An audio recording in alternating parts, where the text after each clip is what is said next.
अतिश्री कार्तिक महात्म्य छठा अध्याय। नारद जी बोले कि जब 2 घड़ी रात बाकी रहे तब तुलसी की मृत्तिका, वस्त्र और कलश लेकर जलाशय पर जाएं। कार्तिक में जहाँ कहीं भी प्रत्येक जलाशय के जल में स्नान करना चाहिए। गर्म जल की अपेक्षा ठंडे जल में स्नान करने से 10 गुना पुण्य होता है। उससे 100 गुना पुण्य बाहरी कुएं के जल में स्नान करने से होता है। उससे अधिक पुण्य बावड़ी में और उससे भी अधिक पुण्य पोखर में स्नान करने से होता है। उससे 10 गुना झरनों में और उससे भी अधिक पुण्य कार्तिक में नदी स्नान करने से होता है।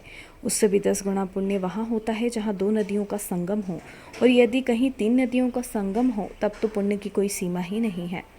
स्नान से पहले भगवान का ध्यान करके स्नानार्थ संकल्प करना चाहिए। फिर तीर्थ में उपस्थित देवताओं को क्रमशः अर्घ्य, आचमनी आदि देनी चाहिए। अर्घ्य मंत्र इस प्रकार है। हे कमलनाथ, आपको नमस्कार है। हे जलशायी भगवान, आपको प्रणाम है। हे ऋषिकेश, आपको नमस्कार है। मेरे दिए अर्घ्य को आप ग्रहण करें। वैकुंठ, प्रयाग तथा बद्रिकाश्रम में जहाँ कहीं भगवान विष्णु गए वहाँ उन्होंने 3 प्रकार से अपना पांव रखा था। वहाँ पर ऋषि, वेद, यज्ञों सहित सभी देवता मेरी रक्षा करते रहें। हे जनार्दन, हे दामोदर, हे देवेश, आपको प्रसन्न करने हेतु मैं कार्तिक मास में विधि विधान से ब्रह्म मुहूर्त में स्नान कर रहा हूँ। आपकी कृपा से मेरे सभी पापों का नाश हो। हे प्रभु, कार्तिक मास में व्रत तथा विधि पूर्वक स्नान करने वाला मैं अर्घ्य देता हूँ। आप राधिका सहित ग्रहण करें। हे कृष्ण, हे बलशाली राक्षसों का संहार करने वाले भगवान, हे पापों का नाश करने वाले, कार्तिक मास में प्रतिदिन दिए हुए मेरे इस अर्घ्य द्वारा कार्तिक स्नान का व्रत करने वाला फल मुझे प्राप्त हो। तत्पश्चात विष्णु, शिव तथा सूर्य का ध्यान करके जल में प्रवेश कर नाभि के बराबर जल में खड़े होकर विधि पूर्वक स्नान करना चाहिए। गृहस्थी को तिल और आंवले का चूर्ण लगाकर तथा विधवा स्त्री व यति को तुलसी की जड़ की मिट्टी लगाकर स्नान करना चाहिए।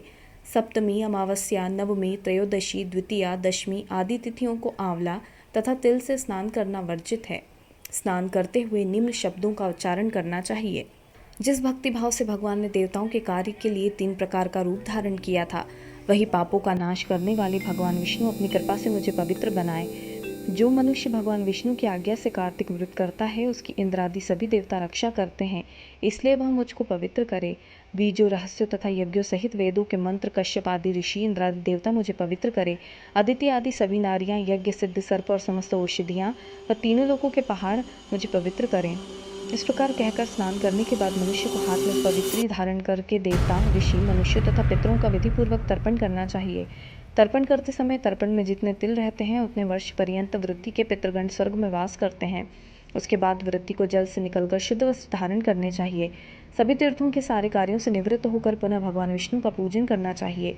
सभी तीर्थों के सारे देवताओं का स्मरण करके भक्तिपूर्वक सावधान होकर चंदन, फूल और फलों के साथ भगवान विष्णु को फिर से अर्घ्य देना चाहिए। अर्घ्य के मंत्र का अर्थ इस प्रकार है। मैंने पवित्र कार्तिक मास में स्नान किया है। हे विष्णु, राधा के साथ आप मेरे दिव्य अर्घ्य को ग्रहण करें। तत्पश्चात चंदन, फूल और तांबूल आदि से वेद पाठी ब्राह्मणों का श्रद्धापूर्वक पूजन करें और बारंबार नमस्कार करें। ब्राह्मणों के दाएं पांव में तीर्थों का वास होता है, मुख में वेद और समस्त अंग में देवताओं का वास होता है। अपने कल्याण की इच्छा रखने वाले मनुष्य को इनका न तो अपमान करना चाहिए और न ही इनका विरोध करना चाहिए। फिर एकाग्रचित्त होकर भगवान विष्णु की प्रिय तुलसी जी की पूजा करनी चाहिए। उनकी परिक्रमा करके उनको प्रणाम करना चाहिए।